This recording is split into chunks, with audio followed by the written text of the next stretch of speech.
For more on that, I'm joined by Eric Mandel, founder and director of the Middle East Political Information Network, and also senior editor for security at the Jerusalem Report. Thank you very much for being with us. So is this going to be a deal breaker for the Saudis? Do you think no weapons sales, no oil, no relations reset? So, I mean, the first thing here is, you have people on one side pressing President Biden to be very harsh against the Saudis, but those same people are also pushing very hard to create an industrial-sized nuclear program from Iran. So there's a little bit of hypocrisy. This is a region of interest, and there's only shared values between the United States and Israel. So when we step back and we see what's going on at this point of time, why sell offensive weapons to the Saudis? The human rights are not great, but then very few people in the region are. Having said that, the Saudis' number one enemy is Iran, which is Israel's number one enemy, which is really the greatest threat to the region. The Saudis have good reason to want offensive weapons. They've been attacked by massive missiles, drones, cruise missiles at their facility. The Iranians have also used them in Abu Dhabi, Dubai, and in Kurdistan. So they have real reason to fear.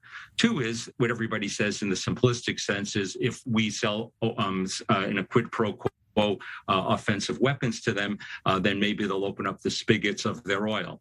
But even more than that, the Gulf states are deepening their relationship with China and Russia to diversify their weapons sources. So the United States, if it wants to have influence on some of these authoritarian players, the Saudis being included, it really needs to get back in the game. We know from the United States national intelligence that the Iranians have more missiles than anybody else in the region. And we have sent defensive systems, but offensive systems we haven't sent. And it does make sense to do this. It kind of has it backwards. Right. I mean, sorry to interrupt, but I mean, nearly 400,000 people have been killed in the war in Yemen in just over 7 years. It has prompted one of the world's worst humanitarian catastrophes. Joe Biden positioned himself as a human rights first president. Is he just going to have to walk back on all of that? Well, the campaign rhetoric doesn't always fly into the real politique. Listen, the United States can make a decision where they say, we'll sell you the offensive weapons, except that you cannot use them in the theater in Yemen, but you can use them to respond to Iranian attacks from other proxies, or to coordinate the attacks in Yemen, which are directed to a certain extent by Iran, under a little bit of American, working together, a coordination.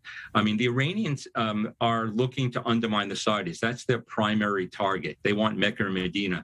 And the Saudis, Yemen is on their border, and, they probably have been indiscriminate, and there probably have been humanitarian crimes that have been committed. But these things, unfortunately, go on throughout the region. I just think that the United States at this point, from its national security interests, which happen to be coincident with Israel's and I think its Gulf allies, is mainly against Iran. That does not give, America does not need to give license to the Saudis to attack Yemeni civilians. That's abhorrent.